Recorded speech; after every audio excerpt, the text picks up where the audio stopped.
Vous écoutez Crime Story, Nordal Lelandais, 4e et dernier épisode.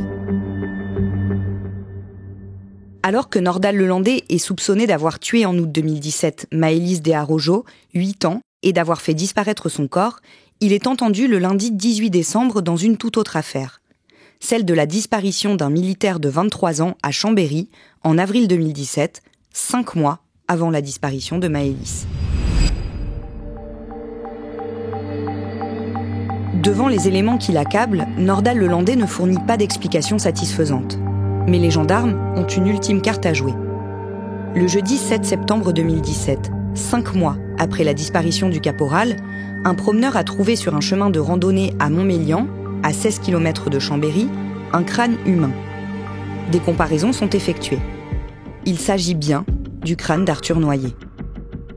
Le mercredi 20 décembre 2017, à l'issue de ses 48 heures de garde à vue, Nordal Lelandais est mis en examen pour l'assassinat du caporal. 3 semaines après l'avoir été, pour le meurtre de la petite Maëlys. Le procureur de la République de Savoie explique lors d'une conférence de presse qu'il s'appuie sur des indices graves et concordants, fournis par le bornage du portable du suspect et la présence de son véhicule sur les lieux de la disparition d'Arthur Noyer. Au regard des indices graves et concordants dans cette affaire, le juge d'instruction a décidé de se faire présenter Nordal Lelandais ce matin. Ce dernier a été mis en examen en début d'après-midi pour des faits d'assassinat. À cette occasion, et juste après l'avoir annoncé à Cécile et Didier Noyer, il confirme officiellement la mort du jeune soldat. Quelques heures plus tard, Cécile Noyer prend la parole devant les journalistes. Sur des feuilles qu'elle tient entre ses mains, elle a griffonné quelques mots. Arthur, mon grand, je ne trouve pas de mots, ni courage pour exprimer notre immense chagrin. Nous savons tous que tu étais un jeune homme aimant, prévenant, courageux. Nous sommes fiers de toi et nous t'aimons tellement fort. Alors essaie de reposer en paix. Les affaires Maëlys et Arthur Noyer comportent des similitudes. Elles concernent au départ une disparition, en pleine nuit, un soir de fête. Dans les 2 cas encore, Nordal Lelandais nie farouchement toute implication, même s'il a admis s'être trouvé à Chambéry et Saint-Baldoff selon le procureur. Cependant, le profil des victimes, très différent, interroge les criminologues. Nous sommes dans une rareté criminologique, observe le psychiatre Roland Coutenceau. Mais surtout, on se demande si Nordal Lelandais pourrait avoir fait d'autres victimes. Alors que le spectre d'un tueur en série plane sur ces 2 affaires, les enquêteurs décident d'examiner toutes les disparitions inquiétantes de la région, susceptibles de lui être imputées. Un nouveau travail de longue haleine commence.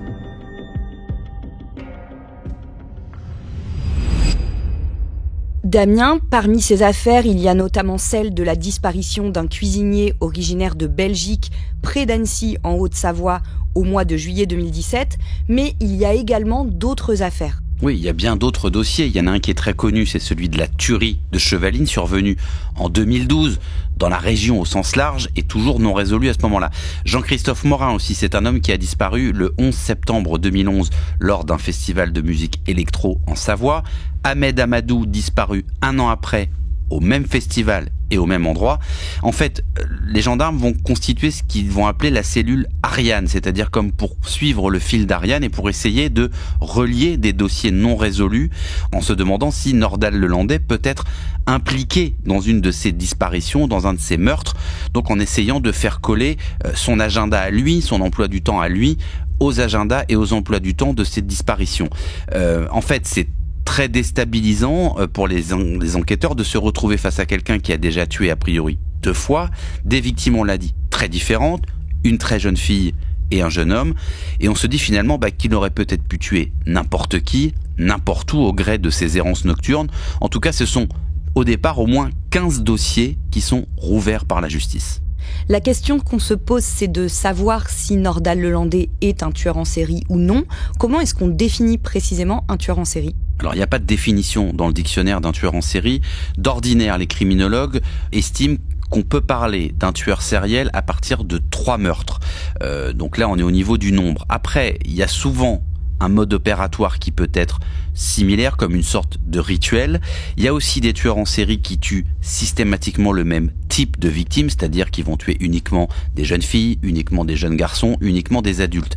Mais en fait, depuis quelques années, en fonction des cas qui se présentent, on s'aperçoit qu'un certain nombre de tueurs sériels peuvent à la fois changer de mode opératoire, changer d'arme utilisée par exemple, commettre ou pas des violences sexuelles avant de tuer, et surtout qu'ils peuvent faire des victimes avec des profils extrêmement différents. On a en tête l'un des plus célèbres d'entre eux, Michel Fourniret, dont on a longtemps pensé qu'il ne s'attaquait entre guillemets qu'à de très jeunes filles, et dont le parcours criminel est aussi émaillé de meurtres, d'assassinats, de disparitions qui concernent des femmes majeures. Quelques semaines après la mise en examen de Nordal-Lelandais dans cette affaire, on retrouve d'autres ossements d'Arthur Noyer.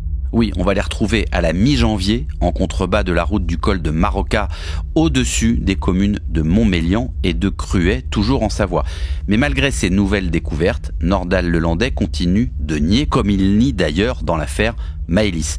Et dans cette deuxième affaire d'ailleurs, dans l'affaire Maëlys, il n'y a toujours pas de corps retrouvé. Face aux dénégations de Nordal-Lelandais et à son manque de coopération, les enquêteurs n'ont pas d'autre choix que de continuer à chercher seuls les preuves de la mort de Maëlys. Au mois de janvier 2018, 5 mois après la disparition de la petite fille, ils décident de demander à des experts de désosser l'Audi A3 grise de Nordal-Lelandais. Puisque le maître chien a pris tant de soin à nettoyer la voiture, il faut aller chercher des traces de la présence de Maëlys dans les endroits qu'il n'a pas pu atteindre. L'Audi A3 est donc minutieusement démonté, quasiment pièce par pièce. Et chaque élément de la voiture est passé au crible de la gendarmerie scientifique. Sous un élément du coffre, ils trouvent une tache brunâtre. Cette tache s'avère être du sang humain. Le jeudi 8 février 2018, les experts rendent leur rapport. Le sang retrouvé dans le coffre de la voiture de Nordal-Lelandais est bien celui de Maëlys Desarrojo. Le maître chien va désormais avoir du mal à nier. Le mardi 13 février, par l'intermédiaire de son avocat, Nordal-Lelandais manifeste son souhait de parler au juge d'instruction en charge de son affaire. Un rendez-vous est déjà prévu pour le 22 février, mais il souhaite être entendu plus tôt. Le lendemain, le mercredi 14 février, Nordal-Lelandais est donc emmené dans le bureau des juges. Ils font en larmes. Après des mois de dénégation face aux magistrats, Nordal-Lelandais reconnaît avoir involontairement, selon lui, tué cette pauvre petite, comme il désigne Maëlys. Il dit aussi vouloir aider à retrouver son corps, mais il a du mal à indiquer une localisation précise, car il aurait paniqué la nuit du mariage et ne garderait de ce fait que de vagues souvenirs des lieux. Les juges organisent immédiatement un transport vers le secteur désigné par Nordal-Lelandais. Dans l'après-midi, juges et enquêteurs se retrouvent sur la commune de Saint-Front, à 13 km de la salle des fêtes de Pont-de-Beauvoisin. Les journalistes sont évidemment au courant et suivent de près les opérations. Mais rien ne filtre. Ils savent juste que sur place, en plus des enquêteurs et du principal suspect, il y a des plongeurs et des équipes cynophiles. Dans la soirée, le procureur de Grenoble prend la parole. Les premiers mots seront pour les parents de Maëlys. Et ce soir, ils ne sont plus dans l'ignorance, mais ce soir, ils savent que leur fille est morte, qu'elle a été tuée, et il y a quelques minutes, nous venons de leur apprendre que nous avons découvert les restes de l'enfant. Par cette terrible phrase, il livre l'épilogue de 6 mois d'enquête et de recherche, ainsi que celle d'une longue après-midi de fouilles à Saint-Front.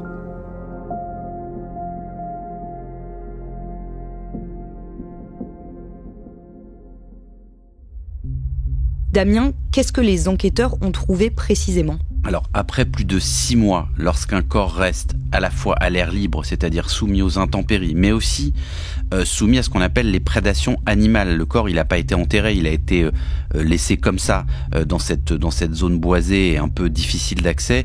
En général, les corps se dégradent très vite. Et là, c'est le cas puisque de la petite Maëlys, il ne restait plus qu'un crâne, quelques ossements qui sont découverts par les chiens de la brigade, ainsi que vraiment des tout petits morceaux de tissu, de vêtements qui restent encore sur place. Nordal-Lelandais a aidé les enquêteurs à retrouver le corps de la fillette. Pour autant, il ne s'explique pas sur les circonstances de sa mort. Oui, il refuse toujours de dire quoi que ce soit. Il répète en boucle que son geste était involontaire, pour reprendre sa propre expression, et qui s'est débarrassé du corps. Il a expliqué ensuite aux enquêteurs qu'il avait déposé le corps de Maëlys dans un premier endroit à proximité de sa propre maison, qu'il était ensuite retourné au mariage, comme le confirme d'ailleurs son emploi du temps de cette nuit-là, là où il l'avait en quelque sorte rencontré et enlevé. Puis ensuite, dans la nuit, quand il est reparti à nouveau de la salle des fêtes, il est retourné récupérer le corps pour le transporter dans cette forêt à Saint-Franc, dans le massif de la Chartreuse. Pour la justice et la famille, le caractère accidentel est assez improbable. Oui, en fait, personne ne croit à cette histoire. La famille de Maëlys, qui est évidemment anéantie par cette nouvelle, même si elle ne s'attendait pas à autre chose, sa maman, très en colère, va écrire ce soir-là un message sur Facebook. Il aura fallu attendre 5 mois et demi pour que ce monstre parle enfin. Toi, l'assassin de ma fille, Maëlys va te hanter nuit et jour dans ta prison jusqu'à ce que tu crèves et que tu ailles en enfer. Maëlys avait la vie devant elle et tu nous l'as arrachée. On ne la verra plus jamais à cause de toi. Je ne pourrai plus la serrer dans mes bras et lui dire à quel point je l'aime. Avec la découverte des ossements de Maëlys, c'est une nouvelle étape capitale qui s'ouvre dans l'enquête sur sa mort. Une étape à l'issue de laquelle les enquêteurs espèrent pouvoir établir ce qui est précisément arrivé à la petite fille. Le jeudi 15 février, lendemain de la découverte du crâne de Maëlys, les recherches continuent. Dans un ravin, les enquêteurs retrouvent finalement la quasi-totalité des restes de l'enfant. Des morceaux de vêtements et une sandale sont également récupérés par les chiens de recherche spécialisés. Le jeudi 22 février 2018, une semaine après la découverte du corps de Maëlys, Nordal Lelandais est une nouvelle fois entendu par les juges. Cette fois-ci, il doit s'expliquer sur les circonstances de la mort de la fillette. Les magistrats, comme la famille de Maëlys, attendent beaucoup de cette audition. Un peu avant 10h, le maître chien arrive au palais de justice. Devant 3 juges, il refuse catégoriquement de répondre aux questions qui lui sont posées. Les juges insistent pendant une dizaine de minutes, sans succès. Constatant qu'ils n'obtiendront rien, ils mettent fin à l'audition. 1 mois et demi après, le jeudi 29 mars 2018, Nordal Lelandais reconnaît le meurtre du caporal Arthur Noyer. Il l'avait jusqu'alors toujours nié. Quelques semaines plus tard, en avril, il donne des précisions sur les circonstances de la mort de Maëlys. Il dit que la petite fille serait montée dans son véhicule parce qu'elle voulait voir les animaux du maître chien, puis qu'elle aurait paniqué et se serait mise à hurler, demandant à Nordal Lelandais de faire demi-tour. Celui-ci lui aurait alors donné une claque et ce coup au visage aurait entraîné sa mort. Juste après ce récit, il va aussi commencer à donner des explications sur la mort d'Arthur Noyer, une bagarre qui aurait dégénéré selon lui. Pour résumer, Nordal Lelandais reconnaît avoir donné la mort 2 fois, en l'espace de quelques mois, mais sans l'avoir fait exprès. Damien, le lundi 3 mai 2021, Nordal Lelandais comparaît devant les assises de la Savoie. Pour le meurtre d'Arthur Noyer, le jeune militaire, il avait d'abord été mis en examen pour assassinat. Finalement, la justice n'a reconnu que le meurtre. Il va maintenir cette version de cette bagarre qui éclate, qui dégénère, sans bouger. 8 jours de procès, à l'issue desquels il est condamné à 20 ans de réclusion criminelle. Mais le procès qui sera le plus suivi médiatiquement, c'est celui sur la mort de Maëlys. Qui s'ouvre, lui, le lundi 31 janvier 2022. 3 semaines d'audience devant la cour d'assises de l'Isère. L'enjeu, c'est que Nordal Lelandais en dise plus sur la mort de Maëlys, mais il va continuer à servir cette version selon laquelle il n'a pas fait exprès. Mais ce qu'on veut savoir et ce que les proches veulent savoir, c'est pourquoi il a choisi Maëlys, pourquoi il a choisi de l'enlever.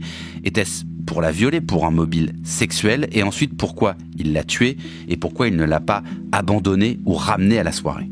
Dans ce procès, il est aussi jugé pour d'autres faits survenus quelques semaines avant le meurtre de la petite Maëlys. Oui, parce qu'au cours de l'enquête, on a découvert 2 vidéos d'agression sexuelle qui étaient dans son téléphone, des vidéos qu'il avait lui-même tournées. Alors, il avait effacé beaucoup de choses, mais il restait ces vidéos. En fait, il a filmé les agressions pendant que des petites filles dormaient, des petites filles qui étaient d'ailleurs de sa famille. Timing extrêmement troublant parce que ces vidéos, elles sont tournées 6 semaines avant l'enlèvement et le meurtre de Maëlys.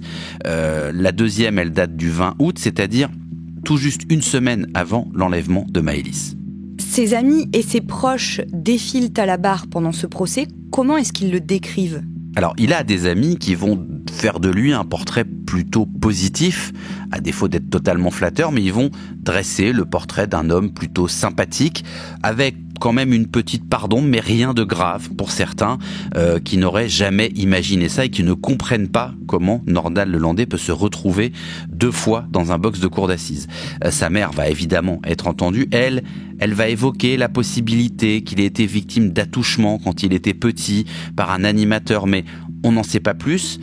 Elle dit que elle lui en a parlé, lui il va nier en fait. Alors on comprend qu'il y a une forme de non-dit familial dans cette histoire. Pendant ce procès, Nordal Lelandais apparaît calme et il ne donne pas vraiment plus d'explications. Non, toujours pas. On pense quand même que le défilé des témoins, notamment des proches de Maëlys, notamment le témoignage très attendu de sa grande sœur, Colline, qui a maintenant 16 ans quand elle s'avance à la barre du tribunal, qui en avait 12 au moment de la mort de sa petite sœur.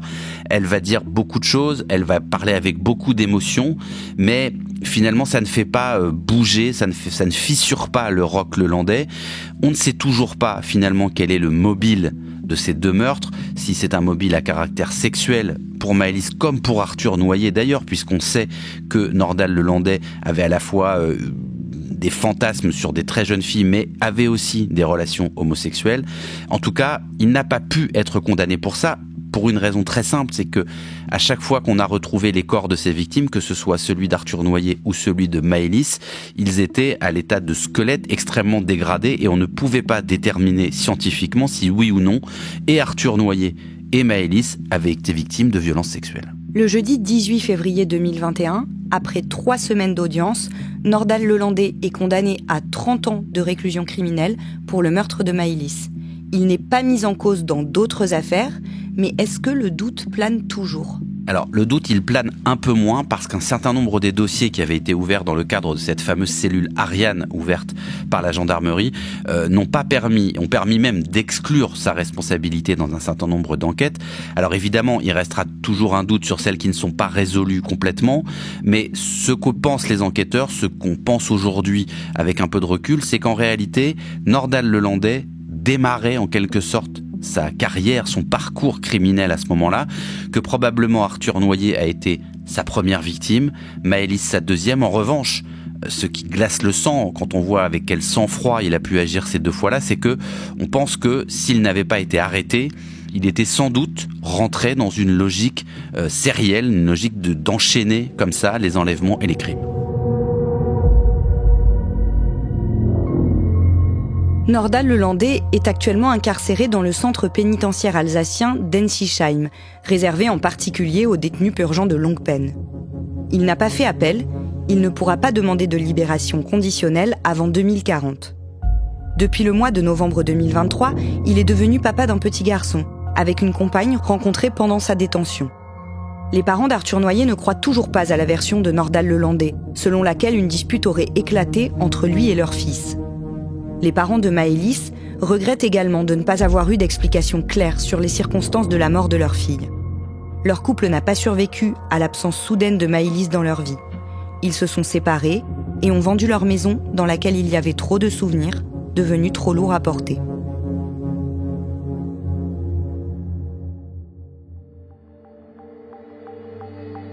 Vous venez d'écouter Crime Story, le podcast fait divers du Parisien. Avec à la production Clara Garnier-Amouroux, Pénélope Gualtirotti, Clara Grouzis et Thibault Lambert. À la réalisation Julien Moncouquiol et à la rédaction en chef Jules Lavie. Si vous voulez lire les articles qui nous ont permis d'écrire cet épisode, vous pouvez tous les retrouver sur notre site internet. Vous pouvez également regarder l'émission de France 2 Au bout de l'enquête, la fin du crime parfait, qui y a été consacrée. Si vous aimez Crime Story, vous pouvez nous le dire en nous laissant des commentaires ou des petites étoiles. Vous pouvez également écouter tous les jours Code Source, notre podcast d'actualité. Et pour ne rater aucun épisode, n'oubliez pas de vous abonner.